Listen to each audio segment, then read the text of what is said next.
Hello friends, I'm Sahil Roy and welcome back to my YouTube channel AU Commerce Scholar.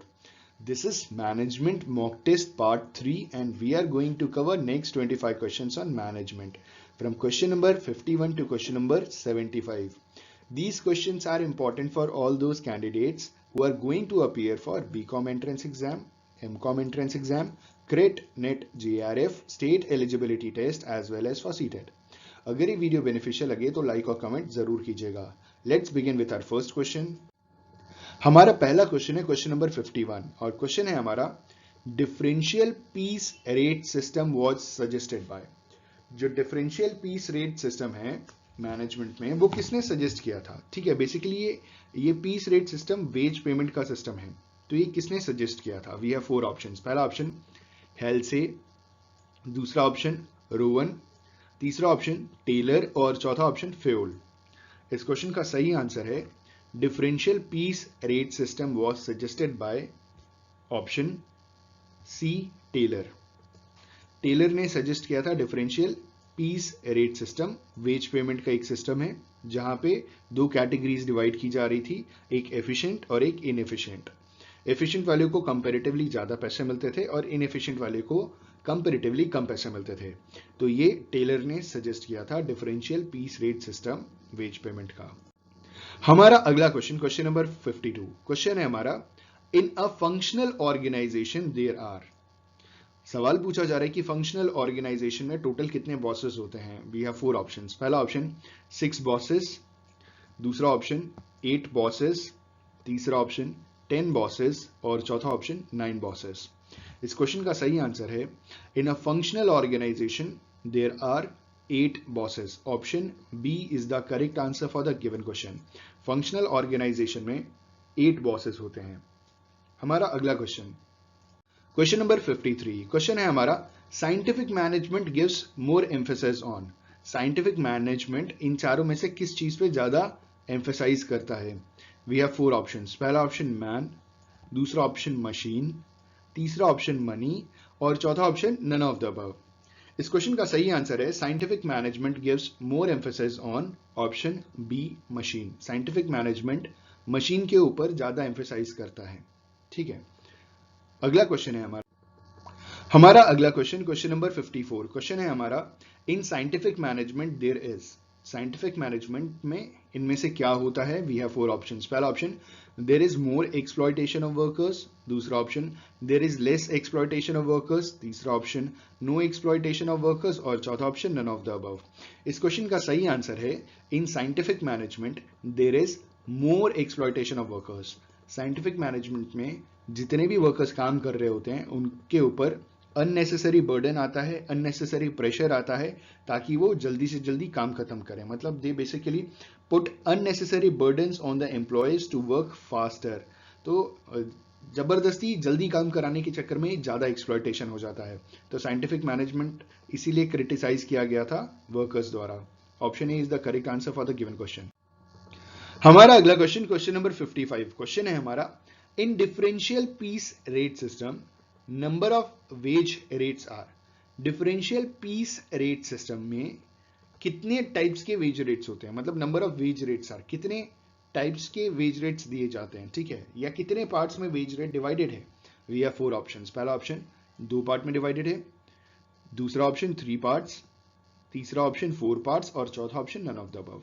देखिए इसके बारे में मैं आपको बताऊं, जब टेलर ने डिफरेंशियल पीस रेट सिस्टम बताया था, ये बेसिकली वेज रेट सिस्टम है, तो इसे बेसिकली ऑप्शन ए 2 पार्ट्स में डिवाइड कर दिया गया था। तो जब ये 2 पार्ट में डिवाइड किया गया था, एक था एफिशिएंट लेबर्स के लिए या वर्कर्स के लिए, दूसरा था इनएफिशिएंट के लिए। एफिशिएंट वो जो टाइम पे काम कंप्लीट कर रहे हैं और जितना कहा गया उससे ज्यादा प्रोड्यूस कर रहे हैं। इनएफिशिएंट वो है जो काम सीख रहे हैं अभी। जब वो सीख जाएंगे, एक्सपीरियंस आ जाएगा, एफिशिएंट हो जाएंगे, तो उनको एफिशिएंट वाली वेज रेट मिलनी शुरू हो जाएगी। ये इसलिए किया गया था क्योंकि जो एफिशिएंट थे वो मोटिवेटेड रहे और जो इनएफिशिएंट थे जिनको कंपैरेटिवली कम मिलता था उसी एक यूनिट को प्रोड्यूस करने का, वो एफिशिएंट वालों को देख करके मोटिवेट हों कि उनको ज्यादा मिल रहा है, हमको कम मिल रहा है, तो थोड़ा और मेहनत करेंगे तो हमको भी उतना ही पैसा मिलना शुरू हो जाएगा। तो ये टेलर ने दोनों के बीच में एक differential piece rate system wage payment का बनाया था। तो ये 2 पार्ट में डिवाइडेड था। ठीक है, option A is the correct answer for the given question. हमारा अगला क्वेश्चन, क्वेश्चन नंबर 56, क्वेश्चन है हमारा, management is the development of main and not the direction of things, this statement is of. ये जो statement है जहां पे बोला जा रहा है कि management is the development of main and not the direction of things, चीजों के डायरेक्शंस के हिसाब से नहीं, development of main is management. ठीक है, ये डेफिनेशन दिया, ये स्टेटमेंट किसका है? ठीक है, वी हैव 4 ऑप्शंस। पहला ऑप्शन लॉरेंस ए एप्ले, दूसरा ऑप्शन आरसी डेविस, तीसरा ऑप्शन केथ एंड गिबलिन, और चौथा option none of the above. ठीक है, इस क्वेश्चन का सही आंसर है this statement is of option A, Lawrence A Appley. Lawrence A Appley ने ये डेफिनेशन दिया था जिसमें उन्होंने कहा था कि management is the development of main and not the direction of things. Option A is the correct answer for the given question. हमारा अगला क्वेश्चन, क्वेश्चन नंबर 57, क्वेश्चन है हमारा, management means decision making. Management का मतलब होता है decision making, ये statement किसने दिया था? ठीक है, management means decision making is statement of. ठीक है, वी हैव 4 ऑप्शंस। पहला ऑप्शन हेरबर्ट ए साइमन, दूसरा ऑप्शन रॉस मूरे, तीसरा ऑप्शन हैरोल्ड कून्स, और चौथा ऑप्शन नन ऑफ दीज। इस क्वेश्चन का सही आंसर है management means decision making is a statement of option B, Ross Moore. Ross Moore का ये डेफिनेशन था जहां पे उन्होंने कहा था कि मैनेजमेंट का मतलब डिसीजन मेकिंग होता है। हमारा अगला क्वेश्चन, क्वेश्चन नंबर 58, क्वेश्चन है हमारा, process oriented definition of management has been given by. Process oriented definition जो है मैनेजमेंट की, वो किसने दी थी? देखिए, प्रोसेस का मतलब होता है sequence of steps, it's not series, series of steps. Series को आप चेंज कर सकते हो, ठीक है, लेकिन सीक्वेंस को आप चेंज नहीं कर सकते। तो मैनेजमेंट भी एक सीक्वेंस है जहां पे जो उसके फंक्शंस हैं, functions of management is a kind of a process, और जो सीक्वेंस में आते हैं, जैसे सबसे पहले प्लानिंग आता है, फिर ऑर्गेनाइजिंग आता है, फिर प्लानिंग ऑर्गेनाइजिंग के बाद आता है स्टाफिंग, फिर डायरेक्टिंग, फिर कंट्रोलिंग। ठीक है, तो ये सीक्वेंस है और इट्स अ प्रोसेस। तो ये जो डेफिनेशन है ना, process oriented definition of management has been given by whom. ठीक है, वी हैव 4 ऑप्शंस। पहला ऑप्शन एफ.डब्ल्यू. टेलर, दूसरा ऑप्शन हेनरी फेयोल, तीसरा ऑप्शन हेरबर्ट ए साइमन, और चौथा option none of the above. इस क्वेश्चन का सही आंसर है ये process oriented definition of management has been given by option B, Henry Fayol. ये डेफिनेशन दी थी किसने? हेनरी फेयोल ने। हमारा अगला क्वेश्चन, क्वेश्चन नंबर 59, क्वेश्चन है हमारा, the nature of management is. जो नेचर ऑफ मैनेजमेंट है वो क्या है? देखिए, नेचर ऑफ मैनेजमेंट में हम पढ़ते हैं आर्ट, साइंस, प्रोफेशन। ठीक है, यही 3 चीज नेचर ऑफ मैनेजमेंट में आती है। इससे रिलेटेड क्वेश्चन आएगा तो मैं आपको समझाऊंगा जरूर क्या होता है। आर्ट्स बेसिकली परफॉर्म करने के लिए होता है, ठीक है, it's practical in nature, science is theoretical in nature. ठीक है, तो मैनेजमेंट का जो नेचर ऑफ मैनेजमेंट है ना, उसमें ये दोनों चीजें आ जाती हैं। ठीक है, तो यहाँ नेचर ऑफ मैनेजमेंट में बोला जा रहा है एज एन इनबॉर्न एबिलिटी। क्या नेचर ऑफ मैनेजमेंट एक इनबॉर्न एबिलिटी है? मतलब बच्चा जो पैदा होता है वो नेचर ऑफ मैनेजमेंट, मतलब मैनेजमेंट के स्किल्स लेकर के पैदा होता है। दूसरा कह रहे हैं कि the nature of management is an acquired ability, क्या वो बाद में अक्वायर करता है। तीसरा कह रहे हैं as an inborn ability as an acquired ability, और चौथा कह रहे हैं नन ऑफ दीज। इस क्वेश्चन का सही आंसर है option C, nature of management as an inborn ability and as an acquired ability. Option C is the correct answer for the given question. हमारा अगला क्वेश्चन, क्वेश्चन नंबर 60, और question है हमारा, in the nature of social responsibility of management applies. इन्होंने कहा कि जो nature है सोशल रिस्पॉन्सिबिलिटी ऑफ मैनेजमेंट का, वो किस पे अप्लाई होता है? We have 4 options. पहला ऑप्शन बायर्स बी अवेयर, दूसरा ऑप्शन सेलर बी अवेयर, तीसरा option both of the above, और चौथा option none of the above. इस क्वेश्चन का सही आंसर है the nature of social responsibility of management applies to option B, seller be aware. ठीक है, जो सोशल रिस्पॉन्सिबिलिटी है ना मैनेजमेंट का, जो नेचर है सोशल रिस्पॉन्सिबिलिटी ऑफ मैनेजमेंट का, basically applies to seller be aware. अब सेलर बी अवेयर का मतलब ये होता है, बी अवेयर का मतलब होता है be cautious and alert to risk और डेंजर। तो जो सेलर्स होते हैं प्रॉपर, अगर एक सेलर जो है वो प्रॉपर तरीके से मैनेजमेंट अगर लेकर के चल रहा है ना, proper planning, organising, staffing, directing, controlling, तो जो सेलर है, प्रोड्यूसर है, जो मैन्युफैक्चरर है, ठीक है, वो मतलब पहले से तैयार रहता है सारी चीजों के लिए, इफेक्टिवनेस, एफिशिएंसी, ठीक है, वो कॉशियस हो जाता है पहले ही। तो ये nature of social responsibility of management basically apply होता है सेलर बी अवेयर। ठीक है, option B is the correct answer for the given question. हमारा अगला क्वेश्चन, क्वेश्चन नंबर 61, क्वेश्चन है हमारा, the foremost need of development in a country is of. एक देश में डेवलपमेंट के लिए फॉरमोस्ट नीड, जो सबसे पहली चीज है, जो सबसे पहली नीड है एक देश की डेवलपमेंट के लिए, वो क्या है? We have 4 options. पहला ऑप्शन फिजिकल रिसोर्सेज, दूसरा ऑप्शन इकोनॉमिक रिसोर्सेज, तीसरा ऑप्शन एफिशिएंट रिसोर्सेज और चौथा ऑप्शन नन ऑफ दीज। इस क्वेश्चन का सही आंसर है, देखिए इस क्वेश्चन का सही आंसर बताने से पहले मैं आपको एक एग्जांपल देना चाहूंगा कि दुनिया में बहुत सारे देश हैं और बहुत सारे देशों के पास बहुत सारा रिसोर्सेज है, लेकिन दुनिया का एक इकलौता देश है जिसने अपने रिसोर्सेज को बहुत अच्छी तरीके से इस्तेमाल किया है। जैसे मैं एग्जांपल दूं आपको, चाइना। चाइना एक ऐसा देश है जहां के लोग बहुत ज्यादा एफिशिएंट हैं। अगर इंडिया और चाइना का कंपैरिजन किया जाए, आपने बहुत सारी बुक्स में पढ़ा भी होगा, सुना भी होगा, और लिटरली ये चीज फैक्ट है कि इंडिया की भी पॉपुलेशन बहुत ज़्यादा है, चाइना की भी पॉपुलेशन बहुत ज़्यादा है। लेकिन इंडिया और चाइना में डिफरेंस क्या है कि चाइना का जो पॉपुलेशन है वहाँ पे ज़्यादातर एफिशिएंट वर्कर्स हैं, इंडिया में उतनी एफिशिएंसी नहीं है। इसीलिए बड़ी बड़ी दुनिया की जो कंपनियां हैं उन्होंने अपने प्लांट्स, मैन्युफैक्चरिंग यूनिट्स चाइना में लगा रखे हैं। जितनी देर में एक इंडियन कोई काम करेगा उतनी देर में चाइनीज, क्योंकि वो बहुत ज़्यादा एफिशिएंट है, वो 4 गुना काम कर देगा। ठीक है, अगर आप एक यूनिट बनाने में 1 घंटा लगा रहे हो तो 1 घंटे में 4 यूनिट बना देगा। तो जो डेवलपमेंट के लिए जो सबसे इंपॉर्टेंट चीज है ना, that is the efficient resources. हर तरीके की एफिशिएंसी, देखिए इफेक्टिवनेस और एफिशिएंसी आपने पढ़ा है। एफिशिएंसी का मतलब ये होता है, देखिए इफेक्टिवनेस का मतलब होता है completion of task on time, और एफिशिएंसी का मतलब होता है ऑप्टिमम यूटिलाइजेशन ऑफ रिसोर्सेज। तो सबसे इंपॉर्टेंट चीज एक देश की तरक्की के लिए, एक देश के डेवलपमेंट के लिए उसके पास जो भी रिसोर्सेज है, चाहे वो पैसे का रिसोर्स हो, फाइनेंशियल रिसोर्सेज हो, ह्यूमन रिसोर्सेज हो, किसी भी तरीके का कोई रिसोर्स है, उसका प्रॉपर तरीके से ऑप्टिमम यूटिलाइजेशन से ही वो डेवलप करेगा। तो option C is the correct answer for the given question. ठीक है, अगला क्वेश्चन, क्वेश्चन नंबर 62। क्वेश्चन है हमारा, efficient management is essential for. जो एफिशिएंट मैनेजमेंट है ना, वो किस लिए एसेंशियल है? ठीक है, वी हैव 4 ऑप्शंस। पहला option optimum utilisation of resources, दूसरा इकोनॉमिक ग्रोथ, तीसरा प्रॉस्पेरिटी ऑफ द कंट्री, और चौथा कह रहे हैं ऑल ऑफ दीज।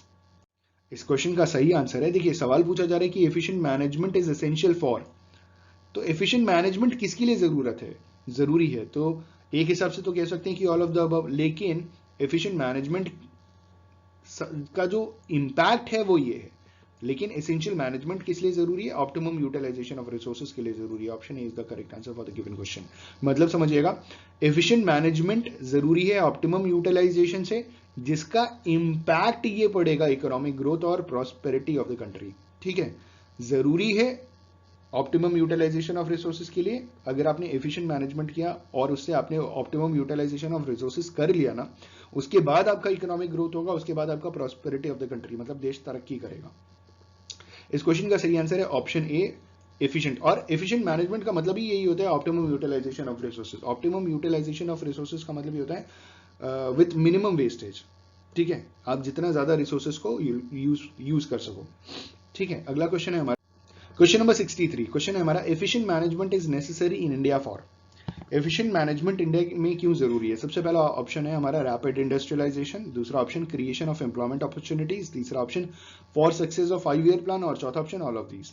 इस क्वेश्चन का सही आंसर है efficient management is necessary in India for, option भैया तीनों के लिए जरूरी है, option D is the correct answer for the given question. ठीक है, किसके लिए जरूरी है? रैपिड इंडस्ट्रियलाइजेशन के लिए भी एफिशिएंट मैनेजमेंट चाहिए, क्रिएशन ऑफ एम्प्लॉयमेंट अपॉर्चुनिटीज के लिए भी एफिशिएंट मैनेजमेंट चाहिए, सक्सेस ऑफ 5 ईयर प्लान जो पहले हुआ करते थे, अब तो नीति आयोग आ गया है, उसके लिए भी आपको एफिशिएंट मैनेजमेंट चाहिए। ठीक है, तो all of these is the correct answer for the given question. हमारा अगला क्वेश्चन, क्वेश्चन नंबर 64। क्वेश्चन है हमारा, importance of management is. Management का इंपॉर्टेंस क्या है? ठीक है, we have 4 options. पहला option, importance of management is increasing, दूसरा option importance of management is decreasing, तीसरा option importance of management is constant, और चौथा ऑप्शन नन ऑफ दीज। इस क्वेश्चन का सही आंसर है importance of management is increasing. Option A is the correct answer for the given question. Importance of management is increasing. हमारा अगला question, question number 65, और question है हमारा, no ideology, no ISM, no political theory can win a greater output with less effort from a given complex of human and material resources. Only sound management. Who has given this statement? ये statement किसने दिया था? जो भी ऊपर लिखा हुआ है, जो मैंने अभी रीड किया, सवाल पूछ रहे हैं कि ये स्टेटमेंट किसने दिया था। We have 4 options. पहला ऑप्शन उर्विक, दूसरा ऑप्शन है हमारा ब्रिच, तीसरा option both A and B, और चौथा ऑप्शन नन ऑफ दीज। इस क्वेश्चन का सही आंसर है option C both A and B, Urwick और ब्रेच दोनों ने मिलकर के डेफिनेशन दी थी, ठीक है, जो भी इन्होंने स्टेटमेंट दिया था ना ऊपर, वो उर्विक और ब्रेच दोनों ने मिलकर दिया था। हमारा अगला क्वेश्चन नंबर 66, और क्वेश्चन है हमारा principle of management applies to, जो प्रिंसिपल्स ऑफ मैनेजमेंट है ना वो किस पे अप्लाई करते हैं। We have 4 options. पहला ऑप्शन स्मॉल ऑर्गेनाइजेशन, दूसरा ऑप्शन बिग ऑर्गेनाइजेशन, तीसरा ऑप्शन गवर्नमेंट ऑर्गेनाइजेशन और चौथा ऑप्शन ऑल ऑफ दीज। इस क्वेश्चन का सही आंसर है option D, all of these. Principle of management हर जगह अप्लाई होता है, ठीक है। Principles of management small organisation में भी अप्लाई होगा, बिग ऑर्गेनाइजेशन में भी अप्लाई होगा, गवर्नमेंट ऑर्गेनाइजेशन में भी अप्लाई होगा। तो इस हिसाब से option D is the correct answer for the given question. हमारा अगला क्वेश्चन नंबर 67, और क्वेश्चन है हमारा planning function of management is, जो मैनेजमेंट की प्लानिंग फंक्शन है ना वो क्या है। We have 4 options. पहला ऑप्शन प्राइमरी, दूसरा ऑप्शन सेकेंडरी, तीसरा ऑप्शन अननेसेसरी और चौथा ऑप्शन नन ऑफ दीज। इस क्वेश्चन का सही आंसर बिल्कुल, अगर आप मैनेजमेंट पढ़े हैं तो आप जानते हैं कि planning function of management is primary function. जो प्राइमरी फंक्शन है वो प्लानिंग है, ठीक है। और प्राइमेसी ऑफ प्लानिंग भी कंसिडर करते हैं प्लानिंग को। और प्लानिंग क्या होता है? प्लानिंग मतलब thinking in advance, what is to do, what is to be done, when is to be done and who is going to do it. It bridges the gap between where we are today and where we want to reach in future. This is planning, ठीक है। Option A सही जवाब है, planning function of management is primary. हमारा अगला question number 68। Question है हमारा the major function of management are, जो मेजर फंक्शन है ना मैनेजमेंट के वो क्या है, ठीक है। ये बहुत इंपॉर्टेंट है, जरा ध्यान से देखिएगा क्योंकि आने वाले क्वेश्चंस में भी ये इसी हिसाब से सवाल पूछे गए। The major functions of management are, कितने होते हैं टोटल। We have 4 options. पहला ऑप्शन 3 होते हैं मेजर फंक्शंस ऑफ मैनेजमेंट, दूसरा कह रहे हैं 6 होते हैं 6, तीसरा ऑप्शन 7 और चौथा ऑप्शन 8। इस क्वेश्चन का सही आंसर है the major functions of management are option C 7। अब आप पूछेंगे सर 7 होते हैं कौन कौन से, तो मैं आपको बताता हूं। देखिए प्लानिंग होता है, ऑर्गेनाइजिंग होता है, स्टाफिंग होता है, डायरेक्टिंग होता है, कंट्रोलिंग होता है, कोऑर्डिनेशन होता है और कोऑपरेशन होता है। These are 7 major functions of management, ठीक है। तो आपको याद रहेगा, आई रिपीट, कौन कौन से होते हैं? Planning, organising, staffing, directing, controlling, coordination and cooperation. तो 7 हो गए major functions of management. Option C 7 is the correct answer for the given question. हमारा अगला क्वेश्चन नंबर 69। क्वेश्चन है हमारा the essence of management is, the essence of management is what. We have 4 options. ये बहुत important topic भी है, आपको याद होगा। The essence of management is, we have 4 options. पहला ऑप्शन ऑर्गेनाइजेशन, दूसरा ऑप्शन कोऑर्डिनेशन, तीसरा ऑप्शन कंट्रोल और चौथा ऑप्शन प्लानिंग। इस क्वेश्चन का सही आंसर है the essence of management is option B coordination. Coordination is the essence of management, आपने पढ़ा है coordination is the essence of management. अब कोऑर्डिनेशन का मतलब क्या होता है? देखिए कोऑर्डिनेशन का मतलब होता है कि coordination is the synchronisation of individual efforts towards the achievement of organisational goals and objectives. तो कोऑर्डिनेशन एक, इसीलिए कोऑर्डिनेशन को एसेंस ऑफ मैनेजमेंट कहा जा रहा है कि कोऑर्डिनेशन एक सिंक्रोनाइजेशन है जहां पे ऑर्गेनाइजेशन के अंदर डिफरेंट बैकग्राउंड्स के ढेर सारे डिफरेंट लोग रहते हैं, अलग अलग एज ग्रुप के लोग रहते हैं, अलग अलग कास्ट, क्रीड, जेंडर के लोग रहते हैं, नॉलेज, एक्सपीरियंस के लोग रहते हैं। तो इनका जो काम होता है ना सिंक्रोनाइज करना, ताकि ऑर्गेनाइजेशन का गोल और ऑब्जेक्टिव अचीव हो जाए, ठीक है। This is coordination. Option B is the correct answer for the given question. हमारा अगला क्वेश्चन नंबर 70, और क्वेश्चन है हमारा कि according to Koontz and O'Donnell the functions of management are. Koontz और ओडोनल के हिसाब से जो फंक्शंस ऑफ मैनेजमेंट है ना वो कितने पार्ट में डिवाइडेड है। We have 4 options. पहला option A is 3, option B is 4, option C is 5 and option D is 6। इस क्वेश्चन का सही आंसर है according to Koontz and O'Donnell the functions of management are option C 5 part में divided है, ठीक है। Coons और ओडोनल के हिसाब से जो मैनेजमेंट के फंक्शंस है वो 5 पार्ट में डिवाइडेड है, ठीक है। अगला क्वेश्चन है हमारा क्वेश्चन नंबर 71। क्वेश्चन है according to George R Terry the functions of management are. George R Terry के हिसाब से फंक्शंस ऑफ मैनेजमेंट कितने पार्ट में डिवाइडेड है। We have 4 options. पहला ऑप्शन 4, दूसरा ऑप्शन 8, तीसरा ऑप्शन 6 और चौथा ऑप्शन 5। इस क्वेश्चन का सही आंसर है according to George R Terry the functions of management are option A 4। 4 part में डिवाइडेड है functions of management George R Terry के हिसाब से, और चारों कौन कौन से मैं वो भी आपको बता दूं। पहले होता है प्लानिंग, दूसरा होता है ऑर्गेनाइजिंग, तीसरा होता है एक्चुएटिंग और चौथा होता है कंट्रोलिंग, ठीक है। Planning, organising, actuating and controlling, actuating जो भी है, ठीक है। 4 फंक्शंस कौन सा? Planning, organising, actuating and controlling. तो जॉर्ज आर टेरी के हिसाब से फंक्शंस ऑफ मैनेजमेंट 4 पार्ट में डिवाइडेड था, planning, organising, actuating and controlling. ठीक है, हमारा अगला क्वेश्चन, क्वेश्चन नंबर 72 क्वेश्चन है हमारा, अकॉर्डिंग टू फेयोल, फेयोल के हिसाब से management is a part of administration. क्या मैनेजमेंट एडमिनिस्ट्रेशन का पार्ट है? दूसरा option, administration is a part of management. क्या एडमिनिस्ट्रेशन मैनेजमेंट का पार्ट है? ठीक है, तीसरा option, there is no difference between management and administration, और चौथा option, none of the above. इस क्वेश्चन का सही आंसर है according to Fayol, there is no difference between management and administration. Option C is the correct answer for the given question. हमारा अगला question, question number 73 question है हमारा, Henry Fayol is famous for. Henry Fayol किस लिए famous थे? We have 4 options. पहला option scientific management, दूसरा option industrial psychology, तीसरा ऑप्शन प्रिंसिपल्स ऑफ मैनेजमेंट, और चौथा ऑप्शन सोशल साइंसेस। इस क्वेश्चन का सही आंसर है Henry Fayol is famous for principle of management. Option C is the correct answer for the given question. इन्होंने principles of management दिए थे ना, 14 principles of management by Henry fuel. ठीक है, स्टार्टिंग तो हम वहीं से करते हैं, उसके बाद हम साइंटिफिक मैनेजमेंट एफडब्ल्यू टेलर का पढ़ते हैं। ठीक है, और वो भी 5 हैं, बेसिकली उसमें 4 पढ़े जाते हैं। तो option C is the correct answer for the given question. हमारा अगला क्वेश्चन, क्वेश्चन नंबर 74 क्वेश्चन है हमारा, grapevine is the term used in relation to. जो ग्रेप वाइन टर्म है ना, वो इनमें से किसके रिलेशन में हम पढ़ते हैं? ठीक है, वी हैव 4 ऑप्शंस। पहला ऑप्शन फॉर्मल कम्युनिकेशन, दूसरा ऑप्शन इनफॉर्मल कम्युनिकेशन, तीसरा option both of them. Both की स्पेलिंग गलत है, I am sorry, I am really sorry. अगला है नन ऑफ द अबव। इस क्वेश्चन का सही आंसर है grapevine is a term used in relation to, option B, informal communication. Grapevine किसके लिए इस्तेमाल किया जाता है? इनफॉर्मल कम्युनिकेशन के लिए। क्यों इस्तेमाल किया जाता है? जैसे ग्रेप वाइन जो होता है ना, अंगूर के पेड़ की बात की जा रही है कि वो उसकी शाखाएं कहाँ से आ रही है, कहाँ जा रही है, किसी को पता नहीं चलता। वैसे इनफॉर्मल कम्युनिकेशन होता है कि वो इन्फॉर्मेशन कहाँ से शुरू हुई, किसके पास गई, किसने शुरू की थी, किससे किसको ट्रांसफर हुई, ये कोई पता लगा नहीं सकता। फॉर्मल में क्या होता है कि सारी चीजें रिटन होती है और सिग्नेचर होता है, डेट होता है, सब कुछ होता है। तो फॉर्मल जो कम्युनिकेशन है, वहां पे आप ट्रेस आउट कर सकते हो कि कौन सी इंफॉर्मेशन कहाँ से शुरू हुई, किसको पहुंची, कहाँ कहाँ गई, क्योंकि सारा डेटा डिटेल्स होते हैं फॉर्मल कम्युनिकेशन में। और इनफॉर्मल बेसिकली ओरल होता है, रिटन नहीं होता, और इसका कोई सोर्स नहीं होता। तो जब सोर्स नहीं है तो इसे ग्रे पॉइंट कंसीडर भी किया जाता है। तो grapevine is a term used in relation to informal communication, option B. ठीक है, अगला क्वेश्चन है हमारा क्वेश्चन नंबर 75 और क्वेश्चन है हमारा, in how many parts is the functions of management divided. जो फंक्शंस ऑफ मैनेजमेंट है ना, वो कितने पार्ट्स में डिवाइडेड है? We have 4 options. पहला ऑप्शन 2, दूसरा ऑप्शन 3, तीसरा ऑप्शन 4, चौथा ऑप्शन 5। इस क्वेश्चन का सही आंसर है, जो फंक्शंस ऑफ मैनेजमेंट है ना, बेसिकली ऑप्शन डी सही जवाब है। 5 पार्ट में डिवाइडेड है, planning, organising, staffing, directing, controlling, functions of management. ठीक है, 5 पार्ट में डिवाइडेड है।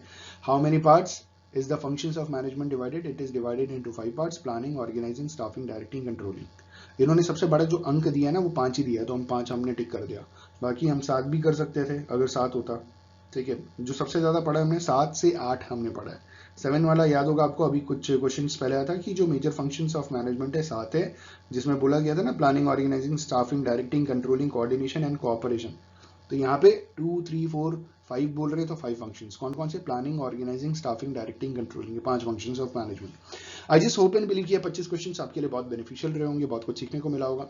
अगर वीडियो पसंद आए तो प्लीज एक कमेंट और लाइक जरूर कीजिएगा। हो सके तो अपने दोस्तों के साथ शेयर कीजिएगा, ज्ञान बांटने से बढ़ता है। Thank you so much, all the best for your examination, good luck, have a good day.